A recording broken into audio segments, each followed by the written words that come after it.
Welcome to Question Time. Tonight we are in Aldershot. On tonight's panel, Nadhim Zahawi, until recently responsible for the rollout of the COVID vaccine, promoted in last month's reshuffle to the cabinet job of Education Secretary. Labour's shadow Foreign Secretary, she came third behind Keir Starmer in the Labour leadership contest, Lisa Nandy. Minette Batters, the first woman to be elected President of the National Farmers Union and a livestock and arable farmer herself. Nick Ferrari, broadcast journalist and host of London-based LBC's popular weekday breakfast show, and comedian, writer and actress, Rosie Jones.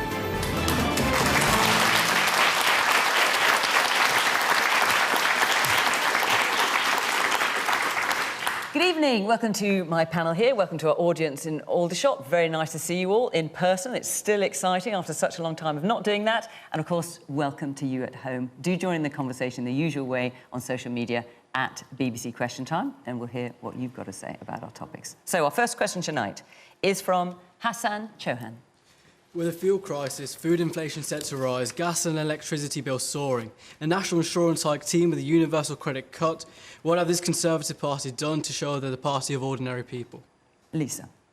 Well, we've had a lot of big promises from the Prime Minister, and I've quite liked some of those big promises. He came in after 2019 and said that he would pay attention to areas of the country like mine that have seen decades of economic decline, where young people too often have to get out in order to get on, and he said he would do something about it. But instead what we've had is a series of broken promise after broken promise, and the truth is, if you want to make good on those promises, you have to actually have a plan, and that is what, wherever you look at it, this government just seems to lack. We've had no plan to deal with the energy crisis.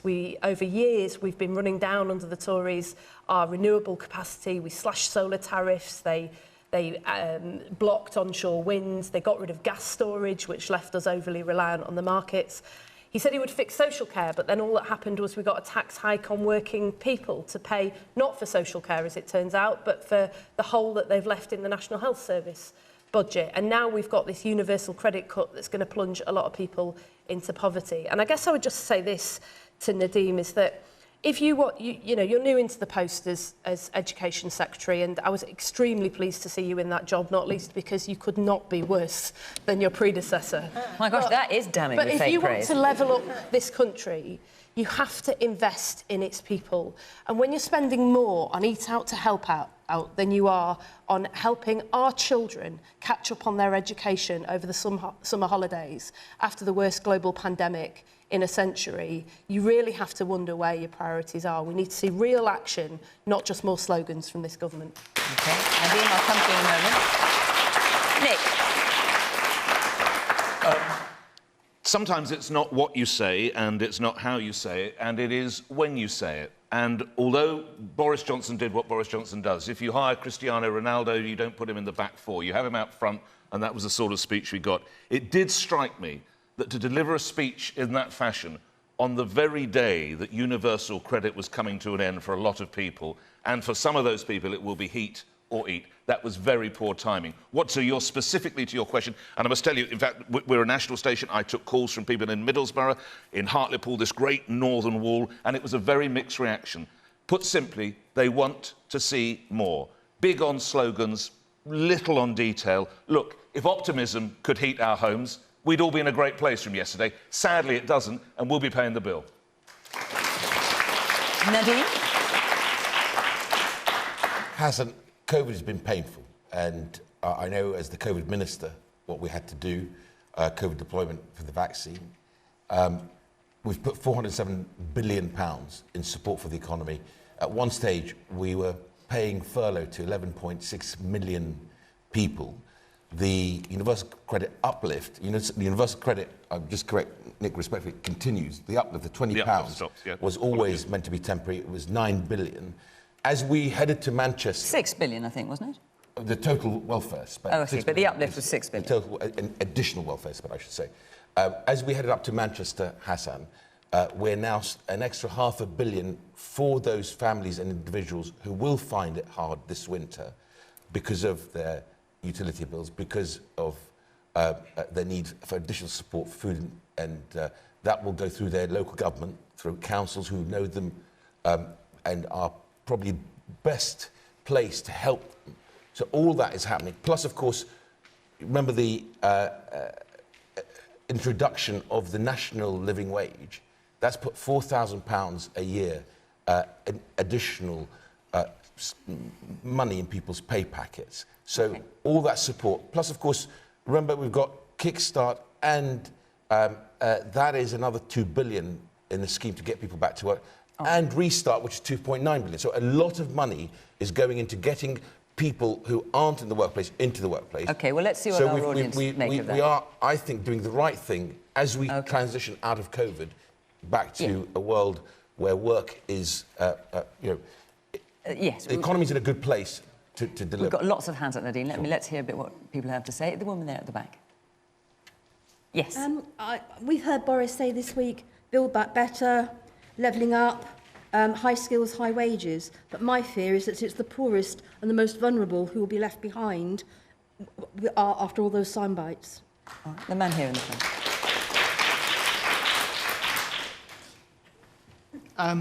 I agree totally with you, Lisa. This government has been in power for 10 years. We must not kid ourselves. An example was Therese Coffey. That video was insulting to all those poor people who are losing their money at this moment. I mean, the incompetence. The Tories have been told, everyone, they keep spouting, they've got... So what video are you referring to? Is that the one of her dancing at the conference? Yes, this is dance. I mean, obviously lots of people dance at the Well, conference. no, I'm only but saying that, let the hair down at the end of the day. She was singing "I've had the time of my life," though, while people lost thousands of pounds out their It pockets. comes back to the when. It's incompetence, but I think the Tories keep spouting we're the party of, economic competence. It's laughable. Where we are today, debt has gone up considerably. They keep saying we like to reduce the debt. It's increased quadruple. They go to businesses and say you're to blame by this.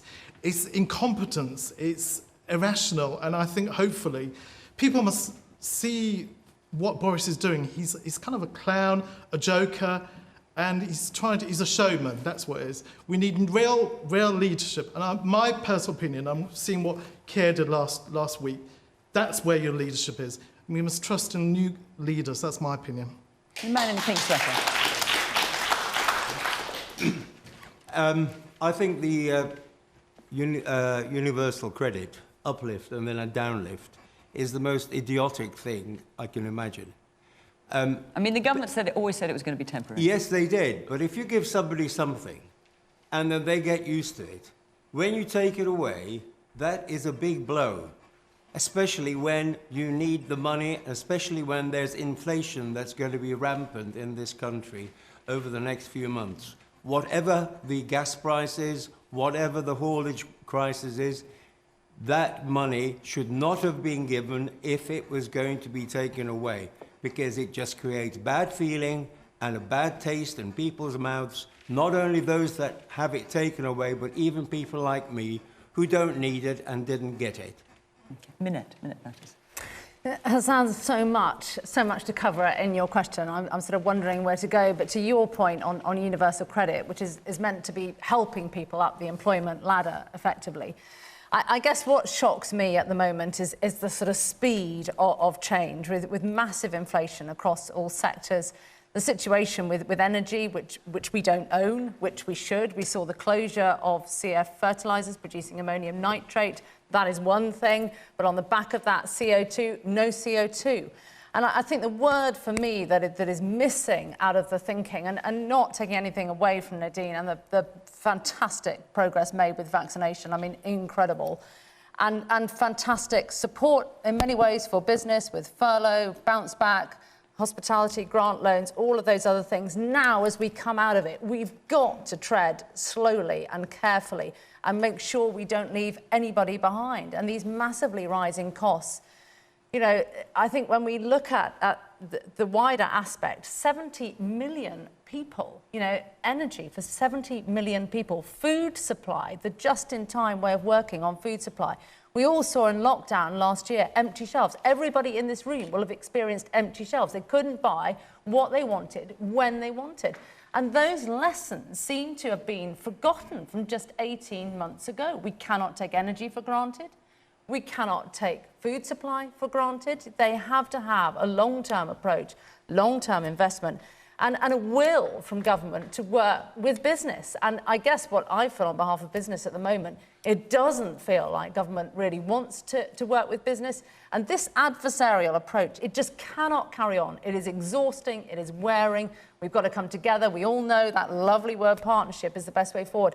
It doesn't feel like partnership right now. And I think a lot of people across the country will be wondering how, and they go into the winter months, how they make ends meet. And my focus will be on keeping those shelves full of food, which is plentiful out on those farms at the moment, but getting it to the shelves is proving a massive issue. Nadhim, I know you want to come back, and then we'll come back to Rosie. Well, I watched Boris's speech yesterday, and he talked a hell of a lot, but I didn't hear anything. It was all visions, and right now this country doesn't need visions, it needs things put in place and policies. And actually, I found the speech quite scary. It felt quite like a Trump speech. He was able to excite everyone with his slogans, but when you listen to what he said nothing, and the fact that he's saying these supply chain issues and shortages are part of the plan is frankly insulting to millions of people who will be facing a winter of hardship because of these cuts and shortages.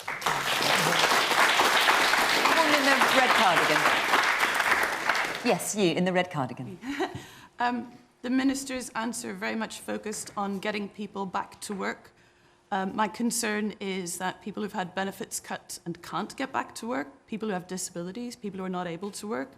A personal friend of mine will face double fuel bills this winter, and his benefits are being reduced. I think that's where we need to focus. There are a lot of people who are going to be in a very dire situation this winter. Go on here in the front with the red scarf. I've listened to what you've all said, and I particularly enjoyed the comment regarding Boris Johnson's speech. As far as I was concerned, it was a masterclass in theatrical bombast. And what concerns me is this idea that this was an uplift for the universal credit. It's a bit like saying, we're going to give you a pay rise, but we're going to take that money away when prices go up, which is exactly what's happening. At the moment, the cost of living is rocketing. I work in a local supermarket, and I have seen with my own eyes the fact that the shelves are emptying, that people are saying, I only had somebody only the other day saying to me, she bought an item she buys regularly, gosh, it's gone up 10p, from 50p to 60p. Now, that's one example, but I can give you hundreds of examples. The reality is that the people who are at the most disadvantaged are going to be dreadfully badly hit. And we've had enough of seeing in this country people going to food banks, people living on the streets, people unable to afford rent. And yet we're still determined to make life even harder for the people who already have it hard. Woman in the glasses. Yesterday, the Prime Minister's speech, I think people were hoping for some substance, and all they got was jokes. I'm sorry, but that's offensive. I work in a school, I work in an infant school, and we work hard. Our children have been a complete privilege to work with throughout the COVID pandemic, and we need help. We need help. We don't want to hear jokes. We want some action. We want some support. Our children deserve better. And to make jokes about things, there are serious things to talk about. There are serious things to do. Start acting. Stop joking. Can I just ask, because Is there anyone here who thought Boris's speech was exactly what the conference needed? That they thought it was the right thing? Now, hang on a second, I'm asking the audience. Are you agreeing or shaking your head? No, you didn't. Well, look, Nadhim, listen, I need to come back to you. Now, we select our audience very carefully on question time to be politically representative. The government has a large majority, so the largest group voted Conservative here. And yet, this is what you're hearing. And I opened by saying to Hassan that we've been through an incredibly difficult period. Yes, but everyone knows that because we've all lived through it. What they're asking for is something to happen and a plan from what I'm hearing. If you'll allow me to just finish a sentence. We've put 407 billion into protecting jobs. I talked about the furlough scheme, which Minette talked about, but let's look at what we did just before we got to Manchester.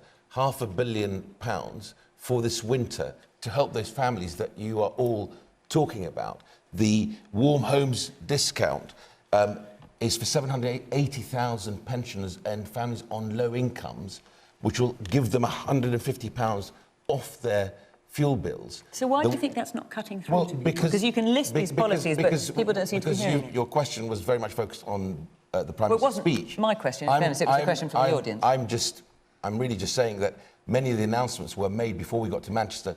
The adult social care reforms, 36 billion going into getting the NHS to catch up on the waiting list, and then into adult social care, dealing with most families get absolutely taken apart if a member of the family has dementia and they may lose their home.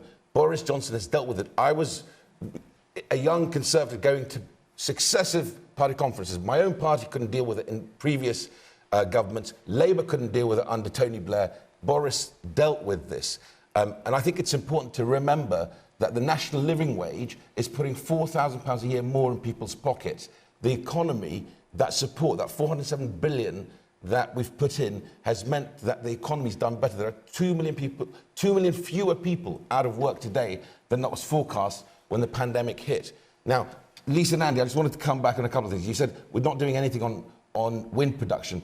The United Kingdom today is 36%, almost 40% of all the world's offshore wind production. That is a huge investment under a Conservative government, and Boris wants to quadruple that. No, hold on a second. But you said we haven't done anything. All those policies, all those things were done. So the Prime Minister doesn't have to name every policy in his speech. His team, his parliamentarians. My job, and thank you to the early years teacher who was talking about the hard work, because you've stayed open since June 2020, or looking after the youngest in our society. My job is to make sure we level up teaching, which is why we announced in the Prime Minister's speech £3,000 bonus for the teachers in maths, in chemistry, in physics, who will stay on. We can retain in the most disadvantaged parts of that country to those schools that need them most, because those children have talent, they just don't have opportunity. That is what we're doing. Okay. Nadhim, there was no shortage of wind in Manchester, and there's no shortage of wind here tonight in Aldershot with you. Let's be honest with that. Is there a valid argument that the temporary uplift in universal credit has to be addressed? Yes. Why, for the love of all that's holy, as these folk are looking, winter is rolling in, we all look at our thermostats nervously, why would your party choose to do it then? Or if you have to, why not, like the furlough scheme, could you graduate to help those who need it most rather than cut it off right? You talk about wind, it's blown in the wrong direction, chum. Nick, you are being unfair, because you know we also announced, as we arrived in Manchester, £500 million for exactly those people. Then why aren't they getting it? On their fuel bills, on helping them with, if they need additional help with food or anything else, through local government. And if you're going to criticise something, at least also admit that we've done something about it for the most needy. OK, I'm going to move on, take another question. Before I do, I just want to tell you that we will be in Nottingham next week. And after that, we're in Glasgow, where we will be joined by the actor and star of the HBO television drama Succession, Brian Cox. Yeah, look, Lisa's excited. I know, and you might want to come to that one. Yeah, I'm a big fan of Succession. Anyway, come along and join the debate by being part of the audience. We'd love to see you. So that's Nottingham next week, Glasgow the week after. You can go onto the Question Time website and you'll find the instructions there how to be part of our audience. So come along. Right, we'll take another question now from Susan Pratt. Allowing the mass slaughter of pigs, which will not go into the food chain, what has gone wrong with our domestic food production? Right, well, the obvious person to come to, first of all, is you, Minette, as head of the National Farmers Union and a farmer. This has been a really, really difficult time. It's been heartbreaking to witness. I mean, 18 months ago, farmers were the key workers. They are the key workers. They are providing 60% of the country's food. The comment was made earlier about food banks and austerity. And here we are, the first country in the world facing a cull of healthy livestock, potentially up to 120,000 pigs. These pigs are under contract. So these farmers, this doesn't stop, this doesn't end. These farmers are producing under contract for processors and retailers. And so... And just to be clear, so when you say a cull, they won't go in, we won't be eating these pigs, they will be incinerated, and that's the end of it. They'll never come. They will have to be destroyed on farm, either using a bolt gun or a lethal injection, which is a massive, massive issue for the vets in this country that are there to save lives, not to shoot or destroy healthy livestock. So, as far as I'm concerned, this is the start, and it has to be resolved. Now, we know that already some of these pigs are sadly having to be culled. It has to be resolved because this is livelihoods and this is people's businesses. And unless we are saying to these farmers, we don't want a pig industry in this country, and do you know what will happen then? We will import pig meat that is produced to lower standards. And what will that say to the British people, the British consumer, that wants to have high quality, high welfare British pork? So this has been a human disaster for those pig farmers who are absolutely distraught. I must make a comment that George Eustace, I think, is doing everything he can as the Secretary of State in DEFRA, and I believe Steve Barclay, who is charged with saving Christmas yet again, I think it's the fourth Christmas we've saved, is also doing everything he can, but we haven't got this over the line. I haven't been able to get to see either Kevin Foster or Priti Patel in the Home Office. And it doesn't end there, I might add. You know, when we talk about low-skilled, unskilled workers, these, again, were the key workers. We've seen record levels of food wastage on farm. We've seen a daffodil harvest that didn't happen. You know, we've seen hundreds of thousands of pounds worth of tomatoes wasted, and these sectors are worth such a lot to our economy. Daffodils worth, you know, well over 1.3 million pounds. We've got a flower sector that is worth £2 billion. The berry sector, we're self-sufficient in berries from April. It goes on and on and on. So we have to resolve it. And the more we talk about low-skilled, unskilled, low-paid, that is not the case. Butchers are on £15 an hour. For the nurses in here, you know, your staff nurse is on £13 an hour. So butchers are on £15 an hour, but we've got a shortage, and we've got to have a dial up, dial down, so that we can sort this crisis. We can make sure that we have high-quality British food on the shelves, and government, I hope, will remain an ambition to grow our 60% self-sufficiency. At the moment, it feels like farmers don't matter, and we don't want to see British food produced in this country, and that has to change. Lisa.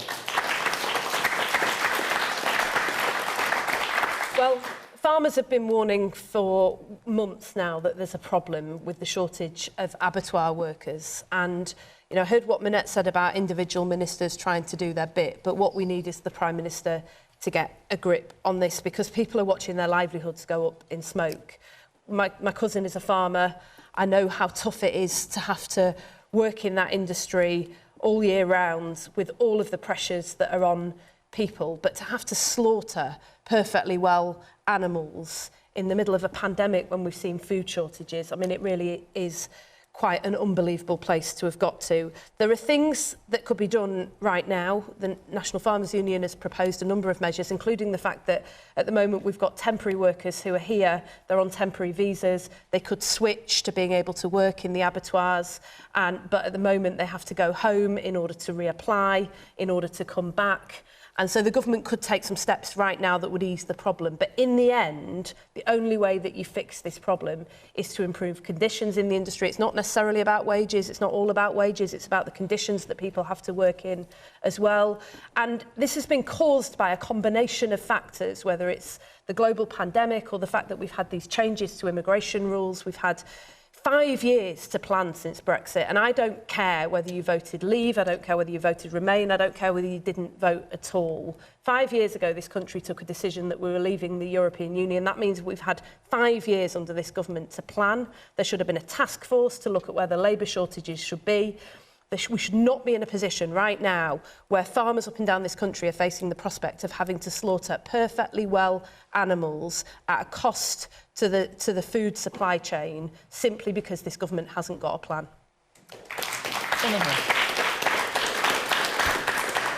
I find this a really ridiculous and a sad situation we find ourselves in, and it links to our first question. We have food poverty in this country. We are throwing away decent food that could feed children that are going hungry. They've got to do something. It's just ridiculous. So, Nadine, how has it come to this, that pigs are being culled not to go into food production, but just to go into landfill? So, as Minette mentioned, George Eustace, the Secretary of State at DEFRA, is working with the abattoirs at the moment. Actually, the butchers are on the visa list to come to this country. The one thing I know the industry is working with George Eustace and the Home Office on is the English language requirement, which we're looking at as well.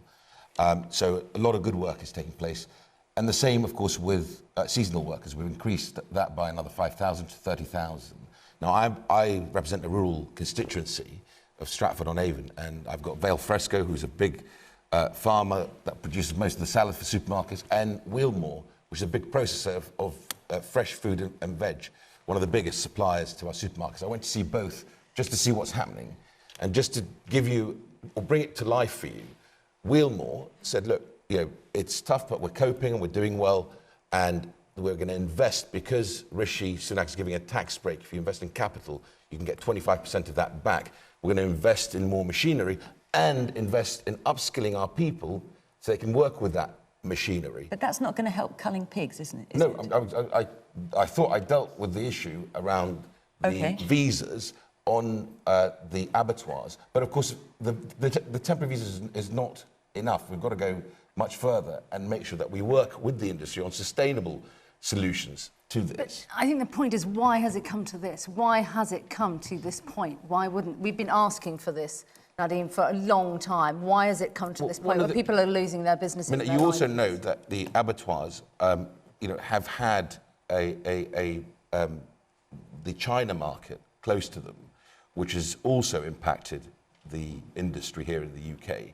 But we are doing everything we can to make sure that we get things like the English language requirement resolved, to make sure that we have the need for those abattoirs to process as fast as possible. This isn't something that has happened just in the UK. You're seeing the global shortages everywhere because the global economy has rebounded so rapidly post-pandemic. You're seeing it. There's a piece today, a few hours ago, on the German economy falling behind on manufacturing because of shortages of labour. And this is happening globally. We're doing everything we can, in my view, to work with the farming community. I think you're absolutely right. Yes, of course, Boris is right to challenge all businesses to say, look, you've got to pay higher wages, invest in skilling your workforce, invest capital, and you get the tax break on that. But we've got to be pragmatic and also do what we're doing, as we're doing, because butchers are on the visa list to be able to come to this country and do that work. We've got lots of hands up, Sonny. Let me try and get round a few. Yes, you've got your hand up very high, but the one with the glasses at the back there. I think fundamentally the problem is the elephant in the room, and nobody wants to admit to it in the government, is Brexit. The Brexit movement was driven on an agenda based on lies. We've had nothing but lies. Boris has shown, the fact checkers have shown it, that he lied in his speech about all the things the government is proposing to do. And they've had all these years, 5 years, to prepare for it, but there was no plan.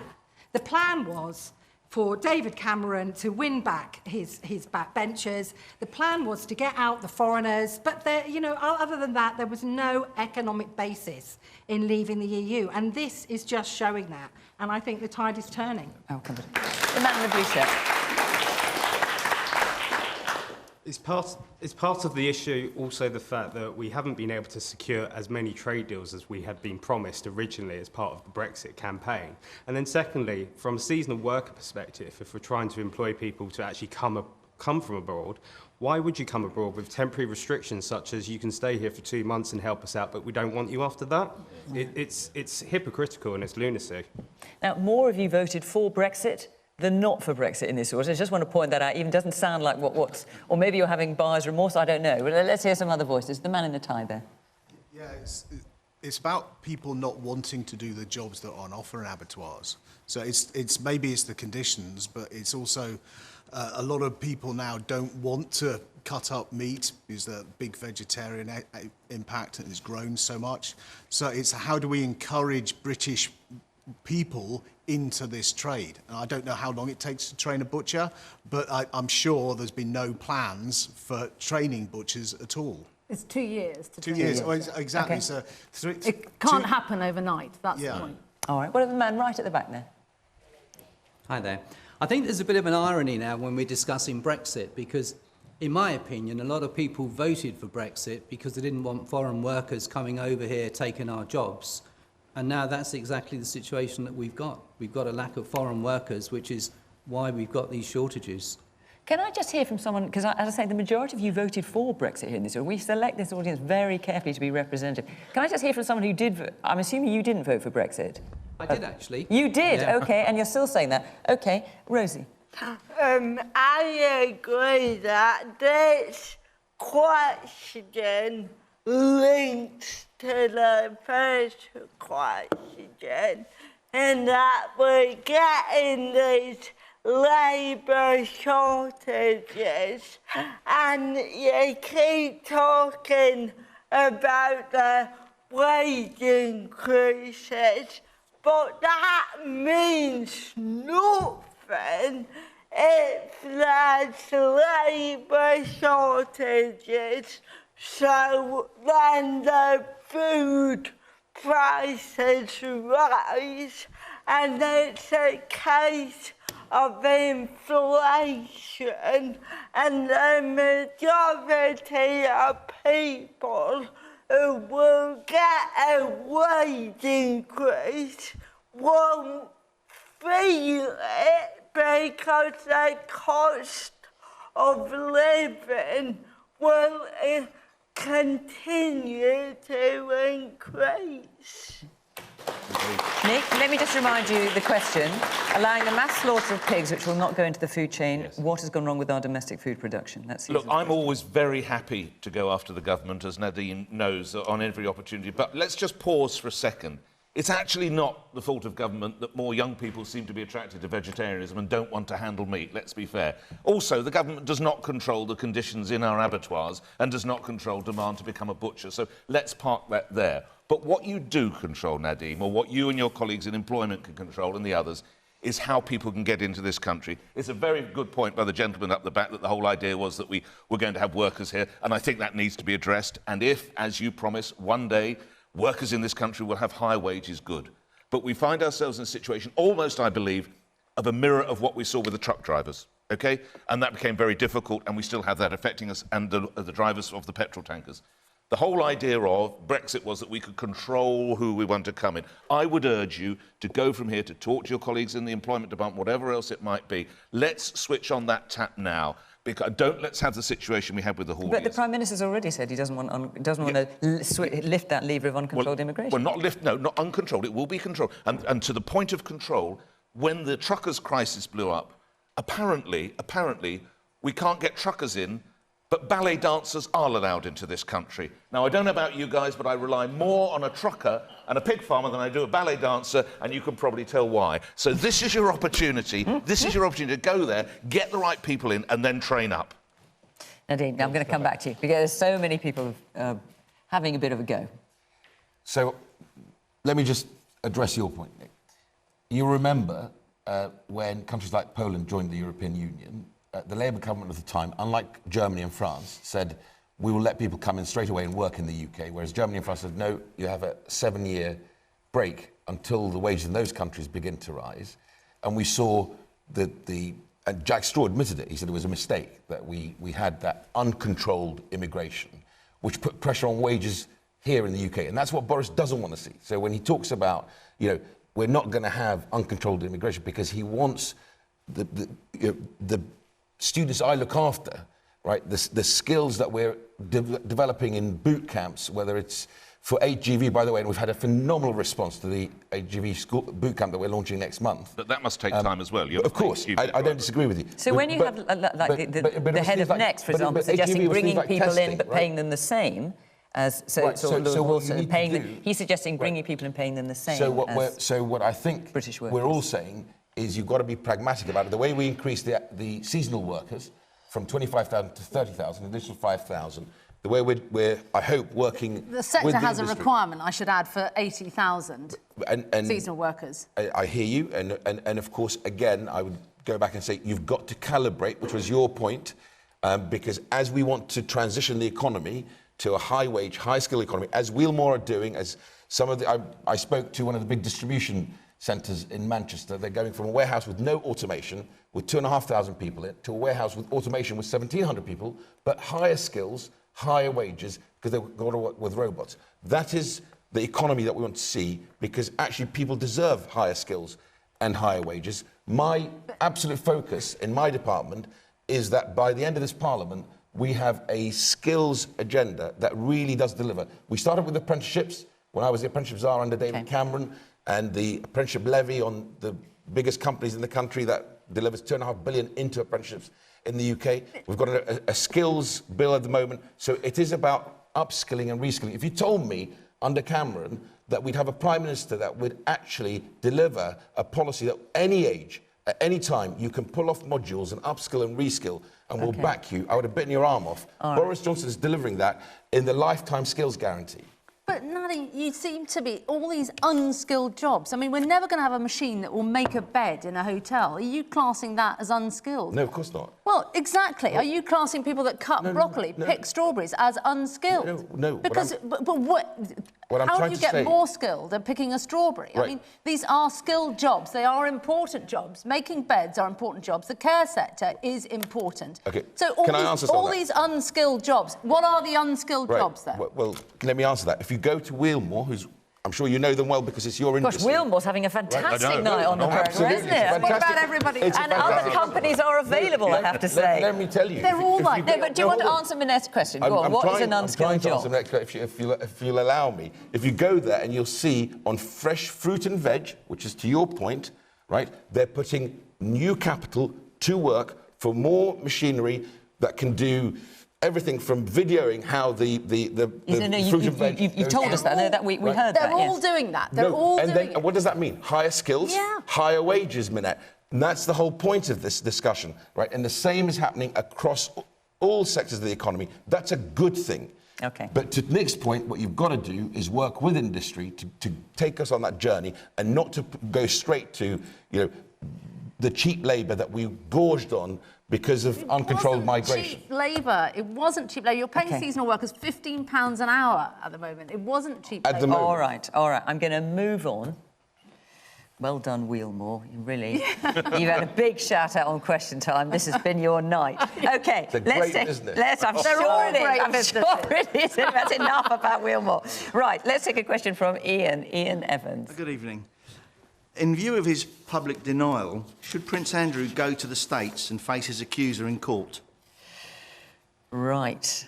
Now, let's just get the facts here. So Virginia Giuffre, an American woman, has accused Prince Andrew of sexually assaulting her 3 times in the States when she was underage there, which was 17. Prince Andrew denies it.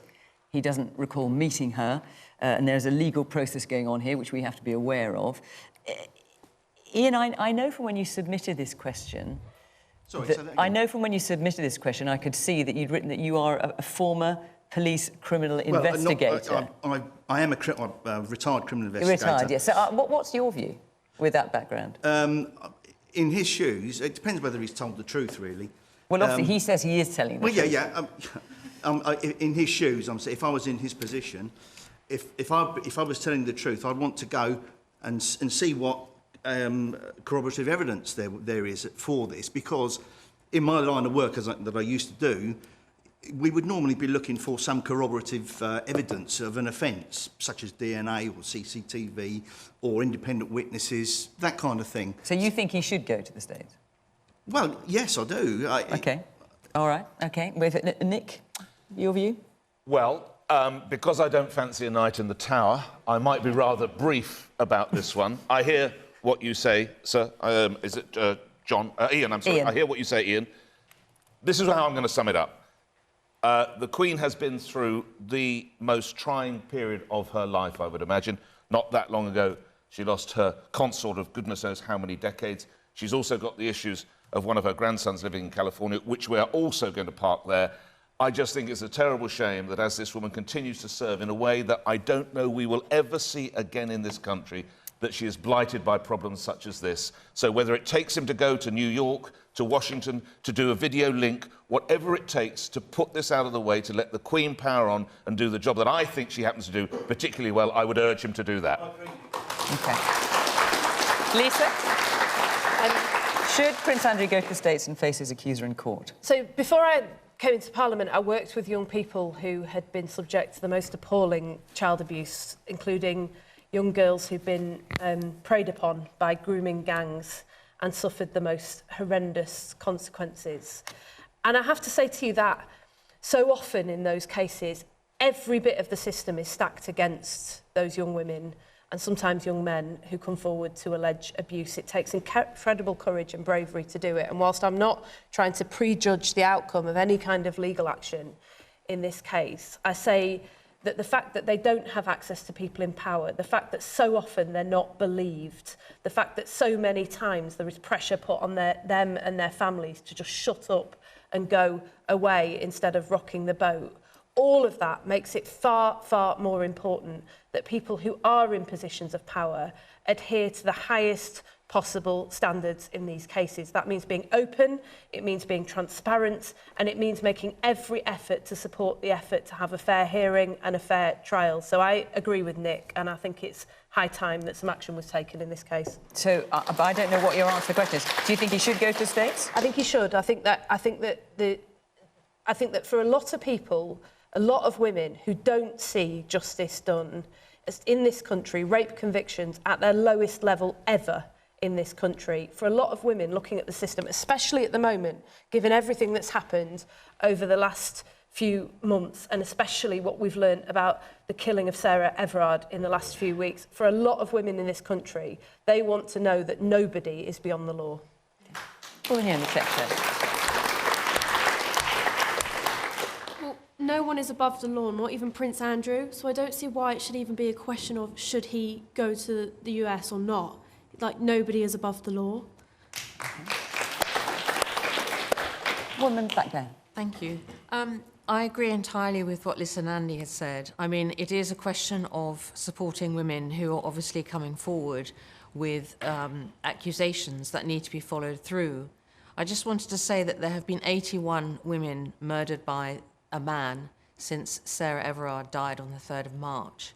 And in 2014, Her Majesty's Inspectors of Constabulary recommended that all police forces should have domestic abuse training. Currently, in 2021, just over half the police forces in the country have had that training. And my question really, I know it's about Prince Andrew, but it's a wider question. Why are local police forces allowed to make a decision that they will put domestic abuse lower down the training than any other training? And it does not help when the Prime Minister says that the police force should be investigating serious crimes, which is what he said the other day. Rosie, let's come back to the question. Should Prince Andrew, in view of his public denial, I just want to reiterate again, Prince Andrew has denied, and he's not been charged, he has denied these allegations. Should Prince Andrew go to the States and face his accuser in court? I'm gonna be quick because I agree with a lot of people here tonight. I don't care who he is. I don't care who his mum is. The pure fact of it is he is a man who has been accused of a serious sexual crime. This isn't a question. Of course he needs to face that allegation. Of course. OK. Nadhim? I think it's important to remember that Virginia Giuffre was caused great pain by Epstein. I think Lisa Nandy's right. That has to be foremost in our minds. I think. Let me just take a moment to remind. So Jeffrey Epstein, of course, was a billionaire. He died in prison in 2019. He was awaiting trial on numerous sex trafficking charges, and he was an acquaintance of Prince Andrew's. And I think that due legal process has to take place. That's important. To the wider question around Sarah Everard and Wayne Couzens, the Home Secretary has announced a two-part inquiry, one into his conduct, his history, and was anything missed along the way, and then a second part is to take that inquiry and the learnings from that. But Nadhim, to go to that lady's question, I mean, how can it possibly be that the government has a serious violence strategy and says that violence against property is of the highest priority for police forces, but domestic abuse and sexual violence is not? That police forces need flexibility in order to decide whether this is a priority. So can you imagine? Can you imagine any minister saying that about terrorism? I hope you voted for the domestic abuse bill. Seriously, there is a bill going through Parliament Lisa, at the moment where you could address this. Why are you fighting? Hang on, one at a time. I hope you voted for the domestic abuse bill, which actually widened the ability to prosecute men who commit domestic abuse. But how can this be right? She asked a specific question. Violence against property is deemed serious enough for all police forces to have to make it a top priority, but not domestic abuse or sexual violence. Why not? When will you address that? You look at our track record on actually rape going are at their lowest level after those who commit domestic abuse or sexual violence. And I just wish we'd had your support on some of the votes that we have to put through Parliament. Just give me a minute. Go ahead, State. The terrible case of Sarah Everard does for women's safety what Stephen Lawrence did for race in this country. They are on the same level, and I'm not comparing tragic deaths in this fashion. For the government to achieve something here, the inquiry that has been set up by your colleague Priti Patel has to have statutory powers. Absolutely. It has to be able to compel people to give evidence, otherwise it will get nowhere. The internal Met inquiry has not got statutory powers. The external one has not got statutory powers. I refer you Which to means the that witnesses can't be compelled to give evidence. Yes, so, and evidence cannot be brought forward, witnesses can't be compelled. The Daniel Morgan review, which found institutional corruption in the murder of Knight, the private investigator in 1987, the judge involved talked about the difficulty of getting papers because it was not statutory. I know that's an obscure legal term to many, but that is what has to happen if we are going to get something from this. The young lady in the black scarf says, if we are going to make this a watershed moment for what happened and what we achieved, I think in a great deal with Stephen Lawrence, this has to be for women's safety what we do with tragic Sarah Everard, and that is the opportunity. Okay. Let me hear a bit more from yours, and I'll come to you, Minette. Yes, the woman in the black and yellow top. With regard to Sarah Everard's murder, why are the government not doing anything to educate people and combat this trend of victim blaming with the sexual attacks? Okay, and the woman in the white top. Why are we letting these people in power get away with these diabolical actions? Like, going back to the Prince Andrew thing... Yes, of course, but let's be clear. Yeah. We don't know that he's guilty of any diabolical actions. You know, he denies it, and he's not been charged with anything. Either way, what does it say about the respectability of the monarchy in the UK? Where is it going? It's just gone downhill. You know, I have so much respect for the Queen, but why are we letting this happen? What's going on about, like, women's safety in general? Why do I no longer feel... That was really a police officer, respectfully. That's where we have to address it. That was an incredible misuse of the power, which must never be allowed to happen again. I would argue that's what we need to look for. Woman here in the front. I think it's very important to remember. I think the Prince Andrew question, he should be, to go to the States, he should be held accountable. But in the wider picture, going back to what the lady said, the culture of misogyny, of men treating women very badly indeed, has gone on for far too long. And I think, for me, what is most concerning is that I believe there are a lot of cuts to women's services. Now, a lot of these cuts in universal credit and other financial cuts are going to affect women most. Women are always the most vulnerable in society. They're always the ones in receipt of the most punitive financial cuts. And I just think we've got to rethink this. We've got to change. Society has got to change. you mentioned Stephen Lawrence, which is a very, very good example. That was like a template for reassessing racism. And the Sarah Everard thing is actually the most revolting, disgusting thing that's happened to a woman in a long time. But she's not the only one. We talk about her because it was a police officer who committed the crime. But what about... I can't think of her name off the top of my head, which is appalling. Sabina Nessa. Yes. And who was the teacher? So many women being killed by their partners every week. And I think somebody who has been accused of something, like Prince Andrew, for someone of that elevation in terms of society, he needs to be held to account very, very seriously indeed. Well, I just want to reiterate again, because when you say he needs to be held to account, he has not been found guilty of anything, has not been charged with anything, but he is being accused of things, and that's as much as we can say. Yeah. Minette, should he go to the States and face Virginia Giuffre and her legal team? I'm actually with Nick, 100% actually in agreement with everybody on here. It needs resolving, as soon as possible. And do you think that's the way to do it, for him to go to the States? Well, it's hard to see how else it's going to be resolved, quite honestly. And it's gone on and on and on, and it needs resolving. Can I just very briefly on the Sarah Everard, Sabina Nessa point? So, we're all in the media. Most of what we say is... Well, you're a farmer. Yeah, but I'm standing up for my farmers at the moment, and in the media a lot. Most of what we say is probably forgotten the next day, or maybe an hour later even. But look, when I listened to Sarah Everard's mother give that statement, I will remember that, I think, to my dying day, because we've all got daughters, nieces, friends. We've all got people who could have got in that car, would have done.